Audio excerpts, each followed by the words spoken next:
네, 오늘 설교 제목을 신년 첫 주에는 항상 설교 제목이 이것입니다. 우리 같이 읽어봅니다. 예배의 감격을 회복하라. 먼저 짧은 영상 한번 보시겠습니다. 오늘도 예배 지각이네요? 지금 찬양 중이에요? 설교 중이에요. 엄마가요 화장하고 머리 말리고 헌금 내는다고 은행 들리고 주차장에서 장로님 만났는데 엄마가 우리에게 준비시키느라 늦었네요. 하나님은 다 아시겠죠? 네.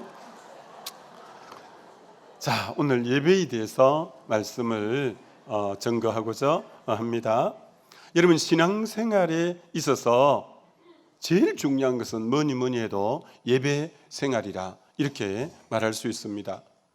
여러분, 그 개인의 예배가 살아나면, 예배가 회복되면 모든 것이 제자리로 딱 들어가게 되어져 있습니다. 그러나 한 개인의 예배가 무너지면 그 가정도 일터도 다 이렇게 힘을 잃고 무너지게 되어져 있습니다. 여러분, 북한이 6.25 전에는 남한보다 GNP가 더 높았습니다. 근데 공산주의가 들어와서 교회를 없애고 예배를 폐했습니다. 그때부터 북한 땅에는 너무너무 가난해서 정말 지금도 굶어 죽어가고 있는 사람이 있습니다. 예배가 폐해지니까 그곳에 하나님이 은혜를 베풀지 않아 완전히 거지 나라가 되고 굶어 죽는 그런 일들이 일어나는, 여러분, 예배가 얼마나 중요한가라는 거죠. 여러분, 이스라엘의 가장 전성기는 다윗 왕 때입니다. 다윗이 왕이 되자마자 그는 군사력을 확충하고 그리고 성전을 이렇게 자기 왕궁을 확대하고 세금을 정비하고 이런 일을 먼저 한 게 아니라 실로에 있는 그 법궤를 먼저 다윗성으로 모시고 오는, 그래서 그 하나님의 임재의 상징인 법궤를 모시고 올 때, 법궤가 예루살렘에 들어올 때는 너무 기뻐서 어린아이처럼 하나님 앞에서 그렇게 덩실덩실 춤을 추고 자기 바지가 내려가고 속살이 보이는 것도 모를 정도로 그렇게 흥겨워하고, 성전을 짓고자 했지만 하나님이 허락하지 않았지만 성전의 모든 재료는 다윗이 다 준비할 정도로 그렇게 하나님의 임재를 사모하고 예배를 드렸던 그 다윗 왕 때가 나라가 제일 번성하는 흥왕기를 맞이하게 된 거죠. 그러니까 예배가 살면 한 개인, 가정, 국가가 이렇게 서는 것을 보게 되는 거죠. 여러분, 그래서 A.W. 토즈 박사는 이런 유명한 말을 했지 않습니까? 예배에 실패한 그리스도인은 모든 인생에 실패하는 것이다.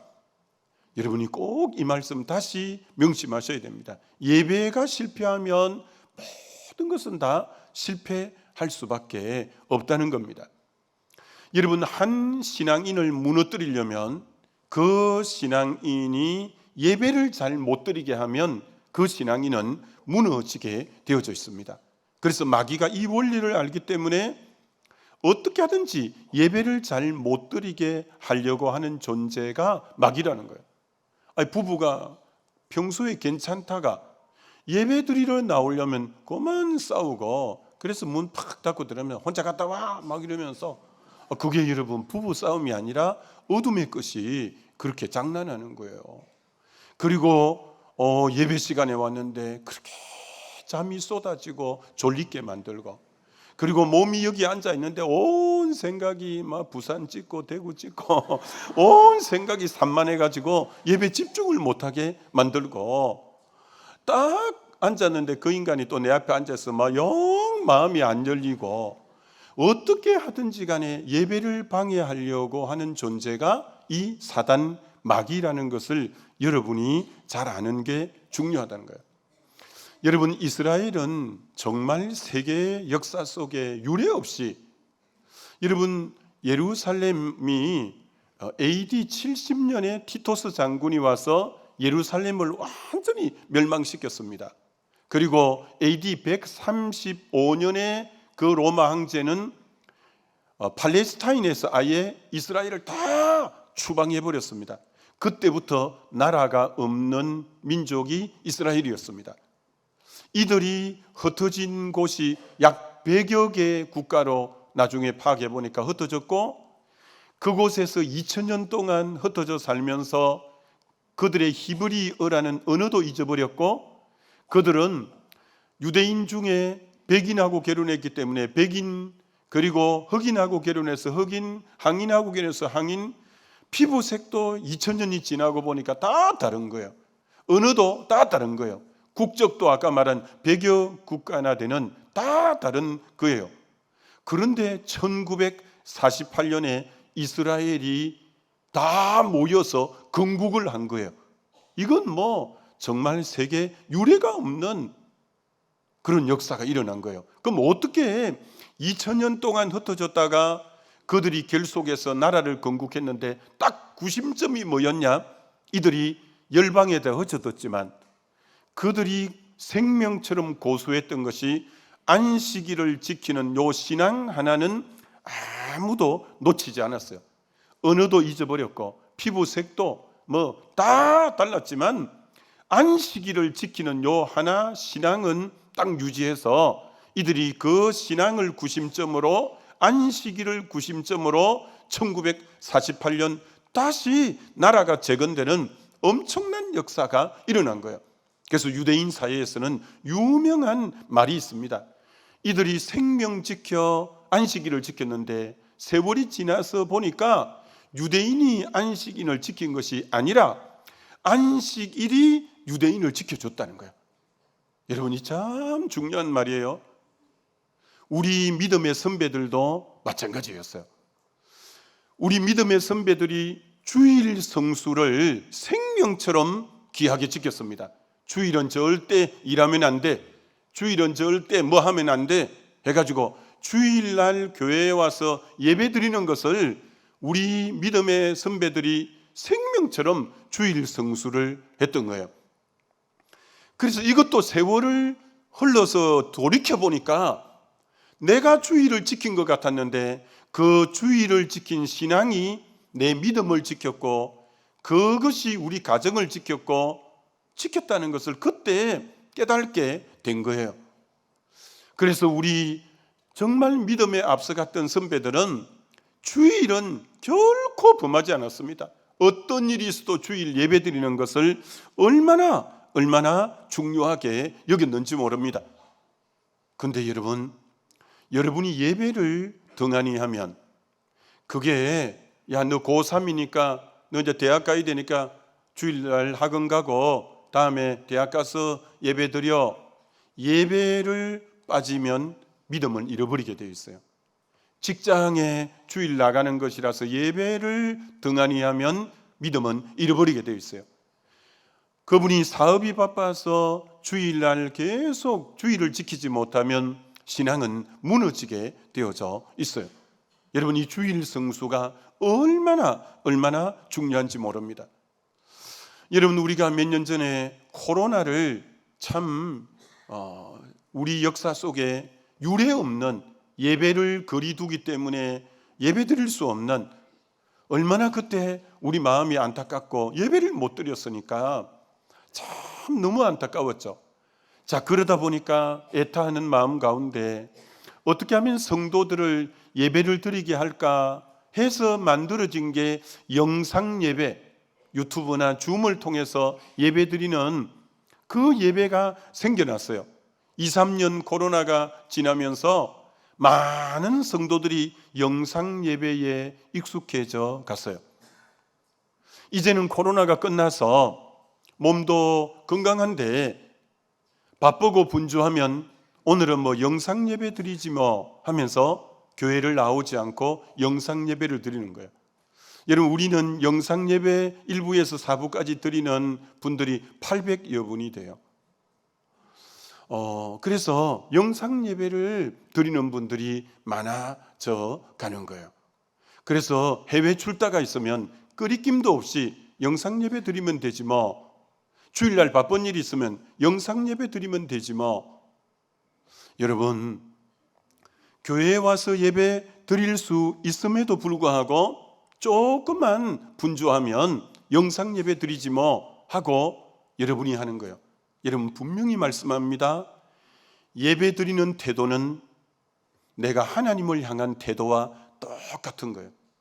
예배를 가볍게 여기면 그분은 하나님을 향한 태도가 하나님을 가볍게 여기는 거예요. 예배를 무시하면 그분은 하나님을 무시하는 거예요. 예배를 가볍게 여기는 거예요. 그래서 예배의 태도가 곧 하나님을 향한 태도다. 이거 여러분 잊으면 안 돼요.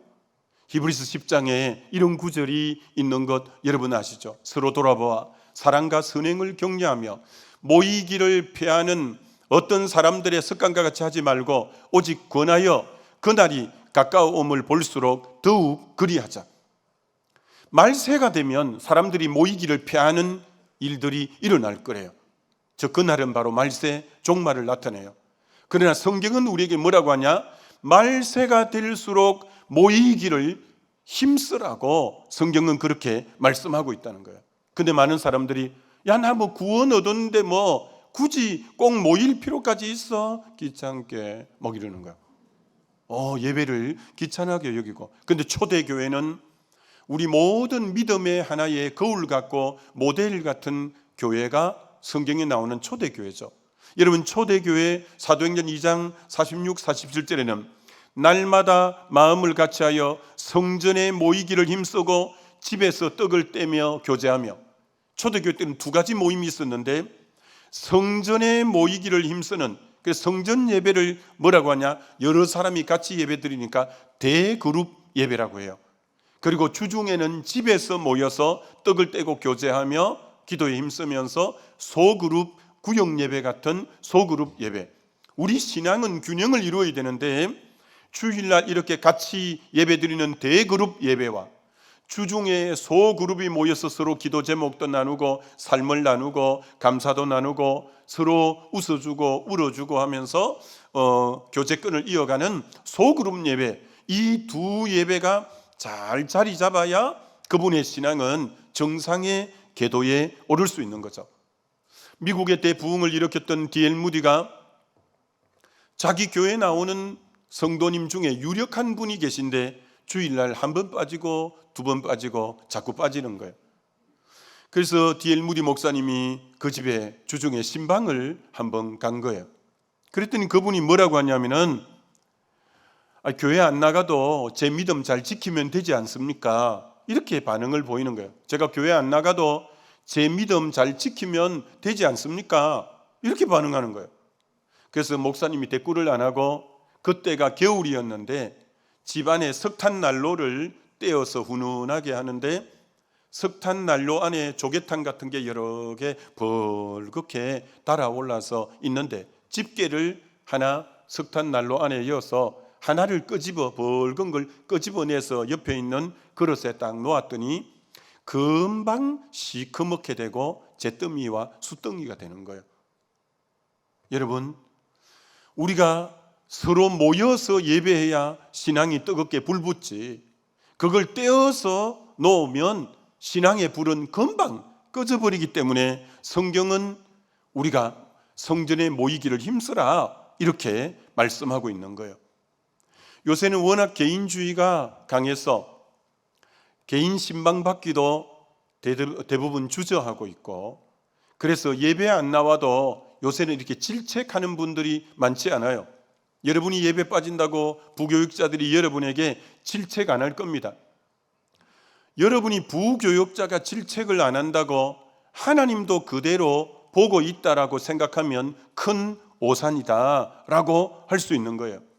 여러분이 예배 한 번 빠지고 두 번 빠지면서 하나님을 계속 경멸하면 하나님이 언젠가 그 부분에 대해서 심판하시고 벌하실 때가 있다는 이 부분을 꼭 마음에 여러분이 깊이 새겨야 돼요. 여러분, 남유다가 BC 586년에 바벨론에 포로로 잡혀갔잖아요. 70년 만에 포로 귀환을 하게 되는데 왜 70년이냐라는 거예요. 그 70년은 그동안 그들이 우상을 섬기면서 안식일을 지키지 않는 횟수를 모은 날이 70년이에요. 여러분, 하나님은 여러분 주일을 가볍게 여기고 한 번 빼먹고 두 번 빼먹고 사람은 기억 안 할지 몰라도 하나님은 기억해 두십니다. 그래서 안식년이 될 때 그 해 땅도 쉬게 만들거든요. 그래서 70년 동안 이스라엘 땅에 기경을 못하고 황무한 땅으로, 왜? 그동안 안식년에도 그 땅을 기경했기 때문에 70년 동안을 푹 쉬게 만들었던 거예요. 전 우리 성도님들 그런 일이 없을 거라고 믿고, 여러분이 주일을 한 번 빼먹고 두 번 빼잡숫고 세 번 빼먹고 이러면 그 단을 모아서, 그래 병원에서 좀 요만큼 쉬어라, 또 뭐 어디서 쉬어라, 감옥에서 이렇게 하면 안 되잖아요. 그런 일이 우리 성도님들에게는 일어나지 않아야 되죠.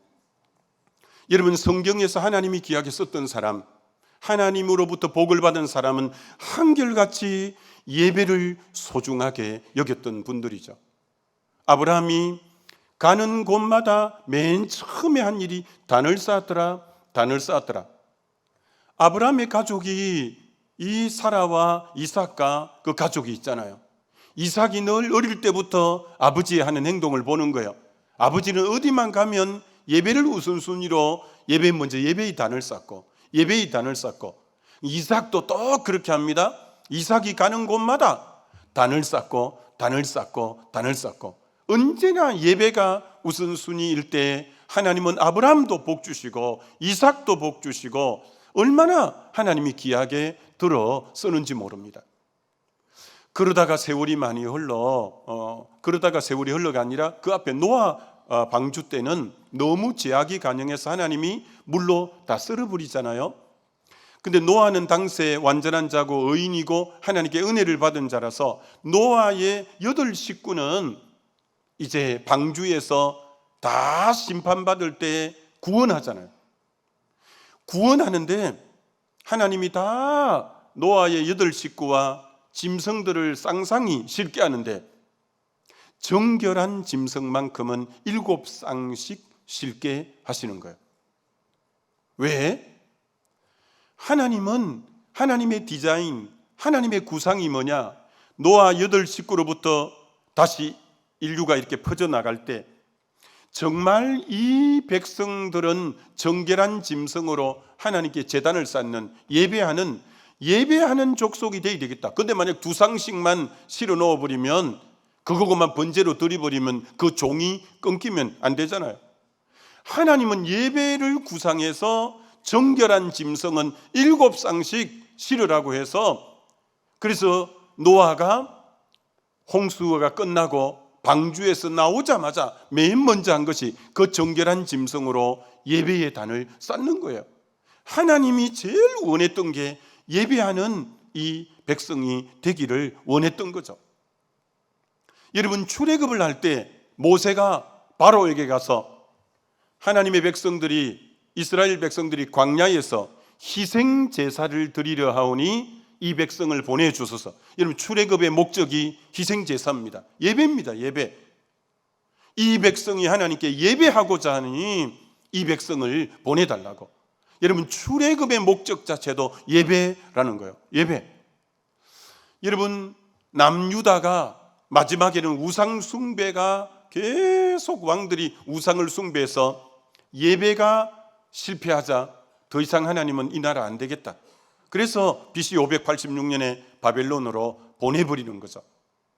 그러나 70년 복역의 때가 끝나고 다시 예루살렘으로 돌아오기 전에 하나님은 느헤미야를 통해서 무너진 예루살렘 성곽을 52일 만에 재건하는데, 여러분, 예루살렘 성에는 문이 여러 문들이 있어요. 그 문 중에 어느 문을 맨 먼저 건축하느냐? 양문을 제일 먼저 건축합니다. 양문, 양이 들어오는 문, 하나님께 예배드릴 때 제물이 들어오는 문. 왜? 바벨론 70년에서 회복시키는 나라는 하나님이 나라의 재건보다도 제일 먼저 꿈꾸는 것은 예배의 재건.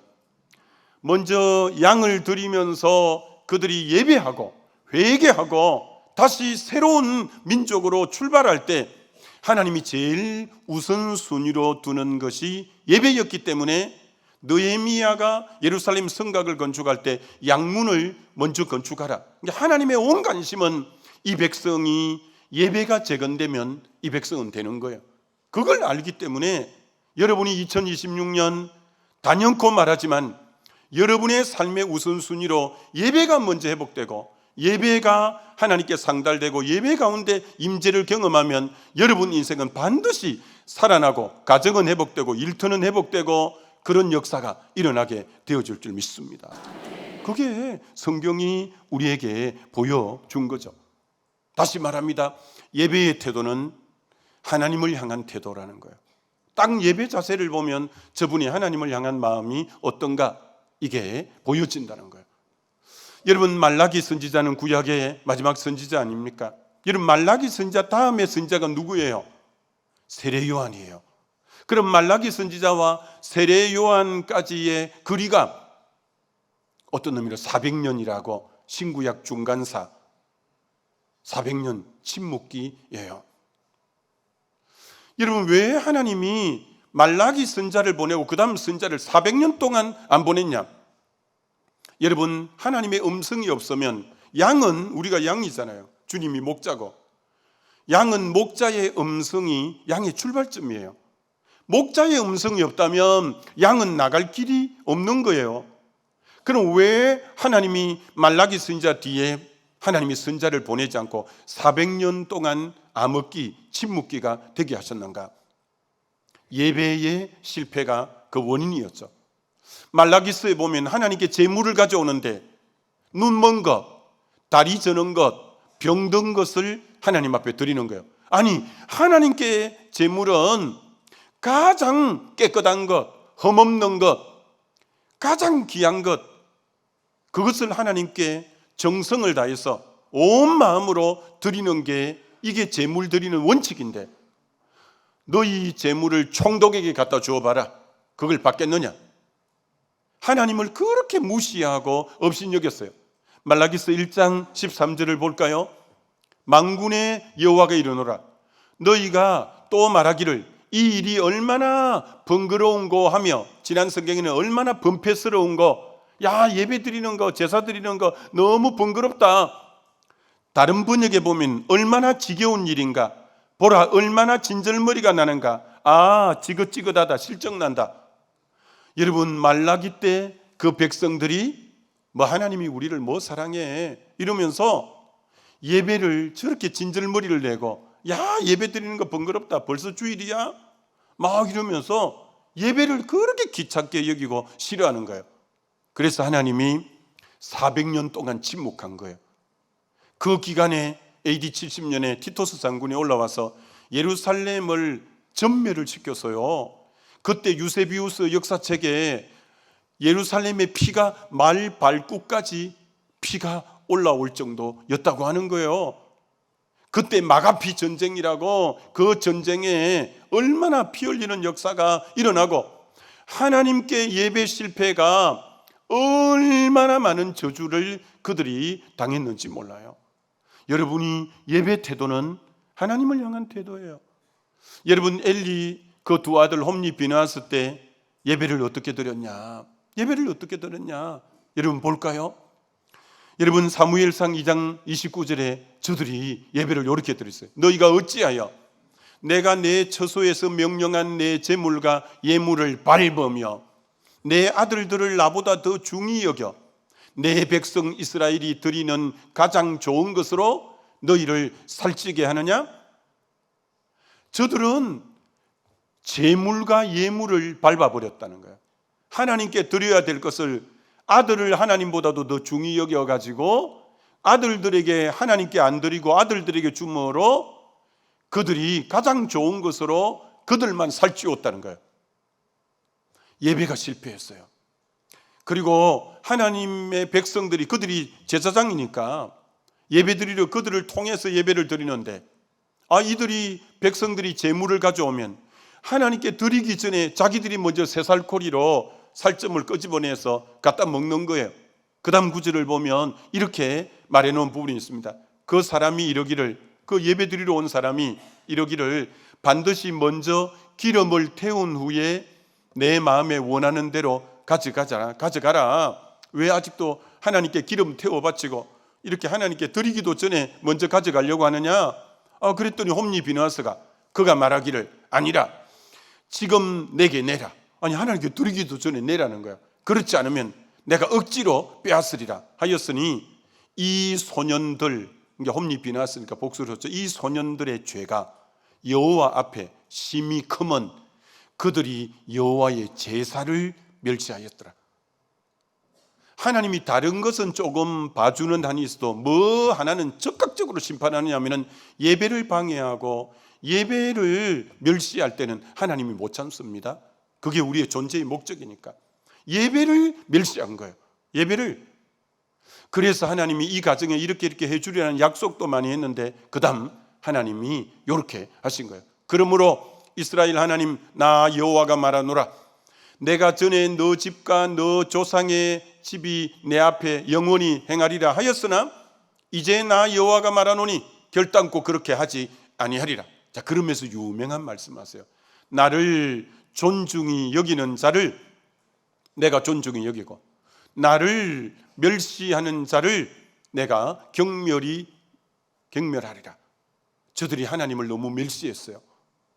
저때 나를 존중히 여기는 자는 누구였냐면은 한나가 어린 사무엘을 젖대자마자 하나님께 갖다 바치는, 하나님을 너무 존중히 한나는 여겼어요. 그 사무엘을 하나님께 나실인으로 구별해서 드리면서, 그래서 하나님은 하나님을 그렇게 존중히 여길 때 하나님이 사무엘을 그 민족의 지도자로 40년 동안 나라가 평안하게, 얼마나 하나님을 존중히 여길 때는 하나님이 그 가정을 존중히 그 가문을 일으켰어요. 그러나 저 엘리 가정이 하나님을 무시해서 어떤 일이 벌어졌냐? 블레셋이 쳐들어왔는데 이 아들들 홈리 비느하스가 법궤를 가지고 나갔는데 그날 두 아들이 전쟁에서 전사 다 죽어요. 그리고 하나님의 법궤는 빼앗겨요.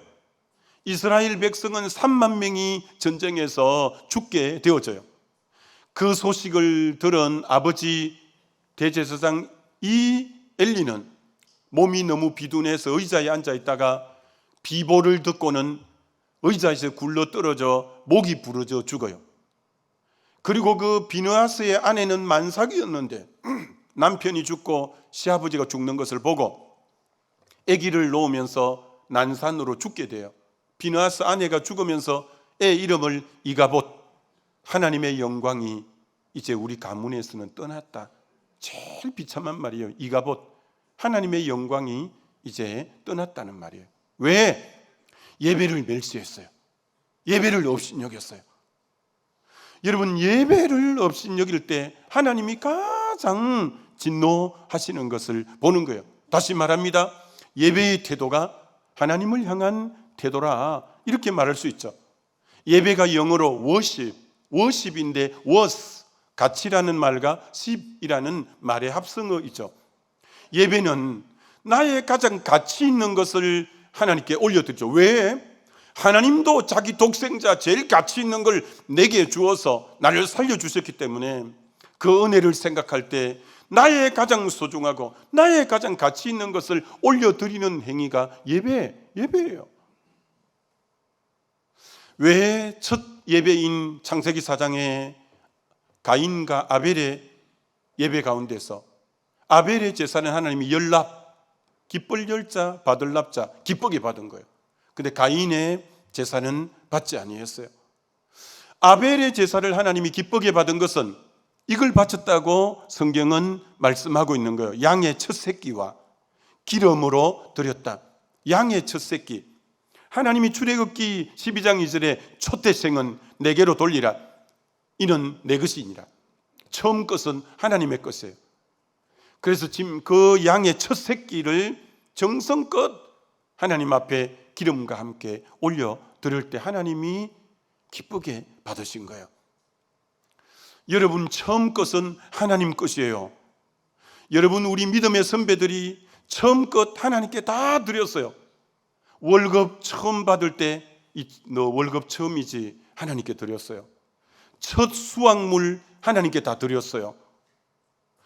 제가 80년도 예수 믿고 그때 한참 유행했던 우리나라 간증이 원종수 근사님 간증이었어요.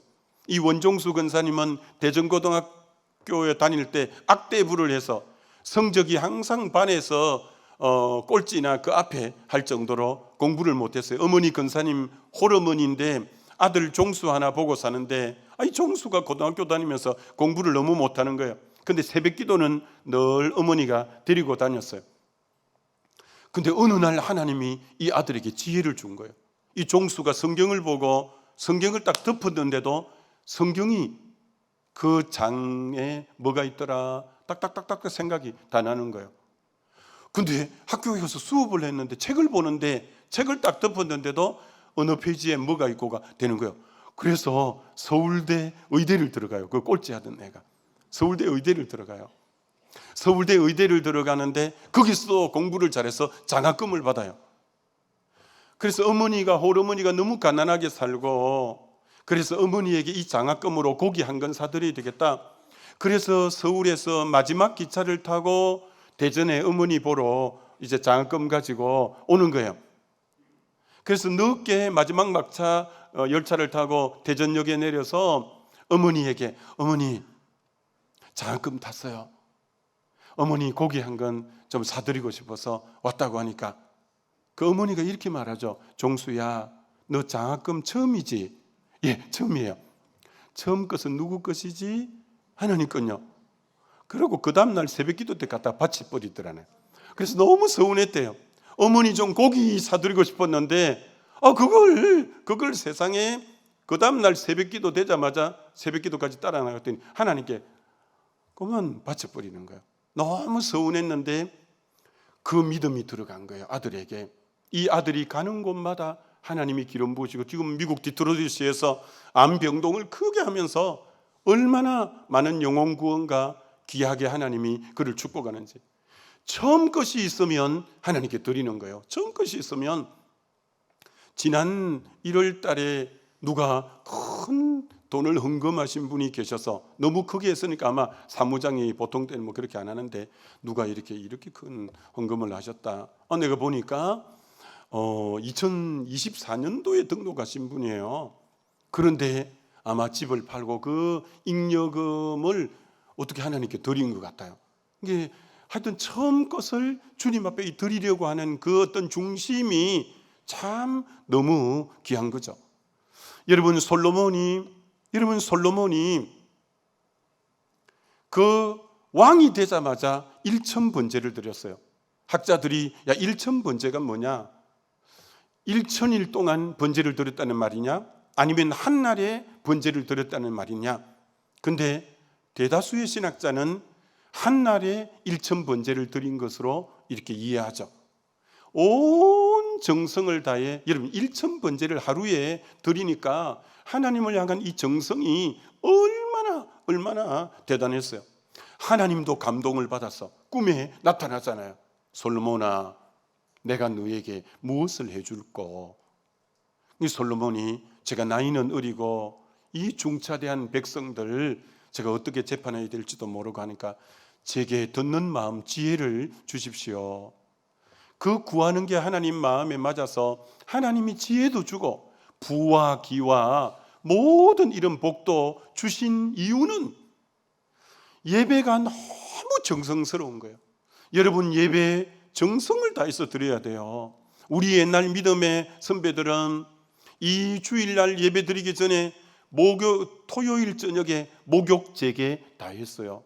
옷 깨끗한 거 미리 다려 놓았어요. 흰 고무신 신고 다닐 때 그 고무신 딱 깨끗하게 닦아서 하얗게 뽀얗게 만들었어요. 헌금 드릴 거 구겨진 거 다리미질 다 했어요. 온갖 정성으로 예배했다고요. 그럴 때 이 민족이 이렇게 부흥하고 된 거예요. 여러분의 과연 예배에는 정성이 얼마나 있는가? 예배가 정성을 다해서 하나님께 이 드림이 얼마나 중요한가라는 거죠. 어떤 집 아이가 늦잠을 자갖고 등교 시간이 지금 이제 다 됐는데 이제 일어난 거예요.